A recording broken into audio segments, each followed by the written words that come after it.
Hi, welcome to Sage Health TV. I'm Dr. Angila Yagley, here with my friend and colleague, Dr. Anastasia Jones. Hello. Today we're going to be talking about migraines. Migraines are a type of headache that affect a large amount of people in the U.S. And actually around the world. So between up to about 25% of women have had one or more migraines in their lifetime, and about 2 to 10% or up to 10% of men. So a little more prevalent in women, and the thought is, that there's some more hormone contribution or imbalance that's contributing to that. So today we're going to look at the many different potential contributors to why someone would develop a migraine, and then the different types of treatments for the things that we use for longer term resolution of basically trying to take care of the migraine long term, as opposed to always looking for and reaching for an acute or instant medication. Yeah, so definitely talking about some prevention there.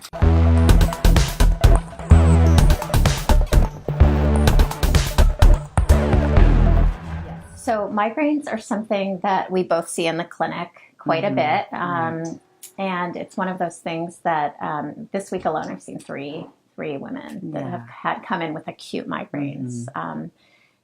I'd seen one of them in the past for migraines, and some of the preventative stuff had worked, but when that slipped off, they can come back. So we want to talk about identifying the contributing causes, and then some things that can be put into place for the long term yet again. So do you want to talk a little bit about how migraines present in some of your patients? Yeah, absolutely. So most people that have been diagnosed with a migraine, usually the common symptoms that they might have are kind of a pretty between moderate to severe pain, usually behind their eyes, but it could be in temples or top of your head. And sometimes that can radiate into other places in their head or neck after it's begun. Sometimes this person doesn't have pain, it's just visual disturbances, and that would be an ocular and eye migraine.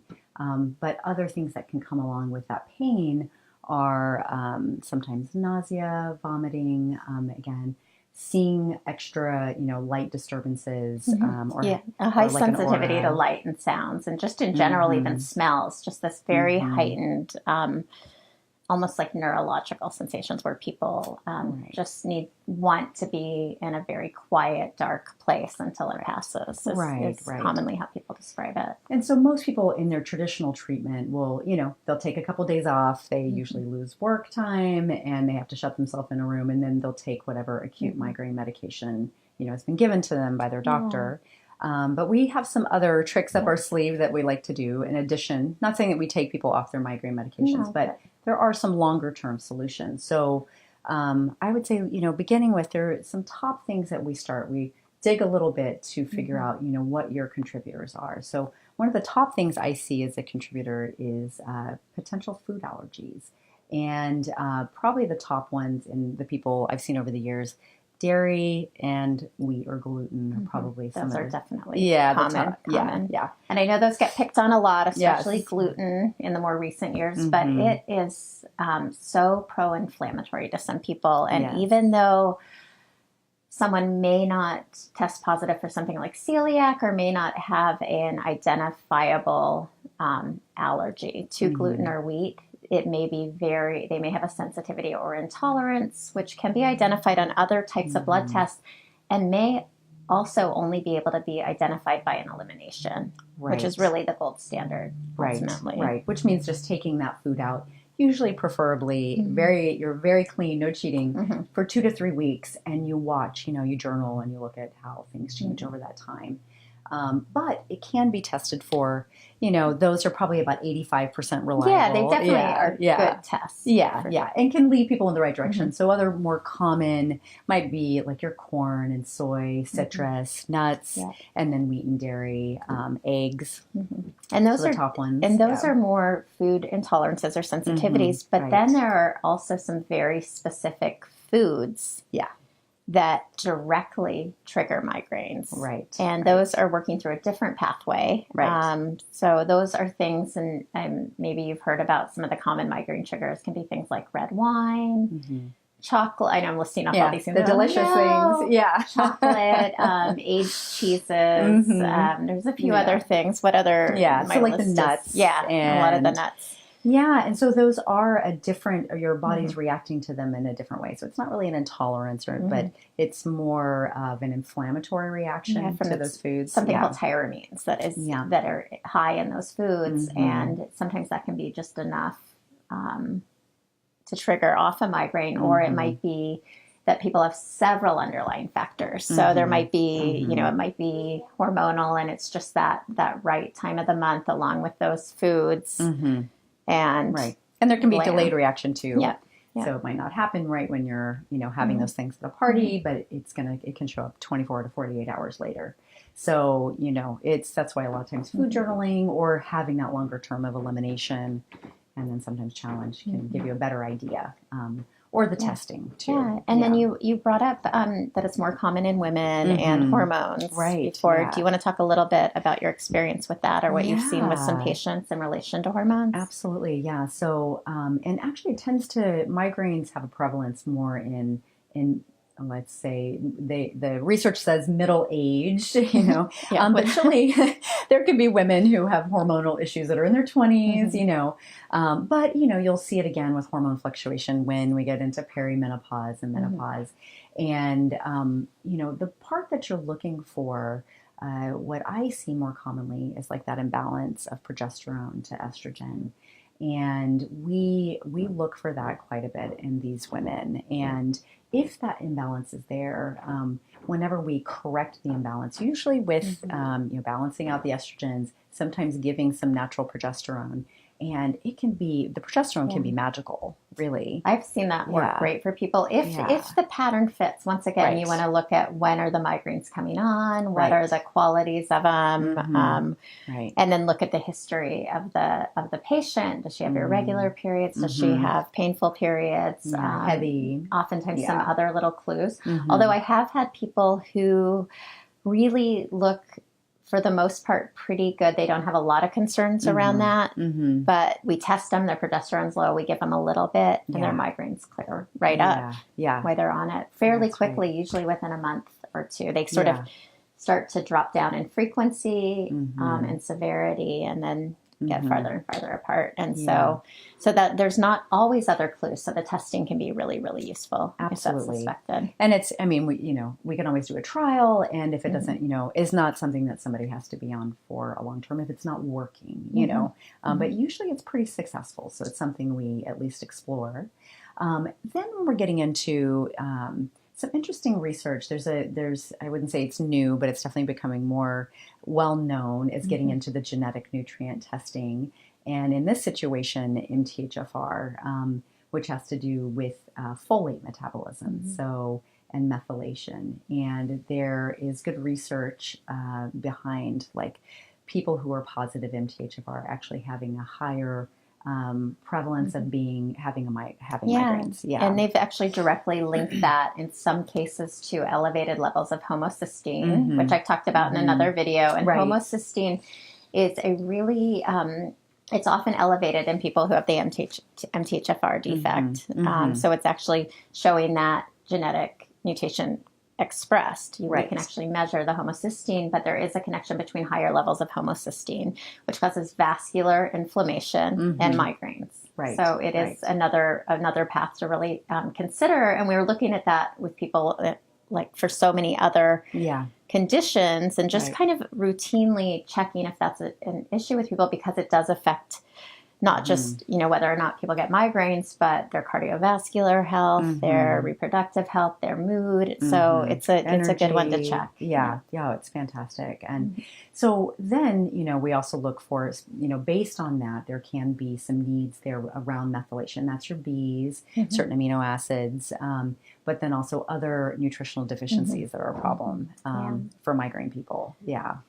So like, we were talking about magnesium being number one. And so magnesium is, like I say, every single time if I was stuck on a desert island and I could only have one supplement, it would be magnesium. Like magnesium. Mine might be B's. It would? Sure. Yeah. Okay. I love magnesium, and I have seen it work so well for people for migraines.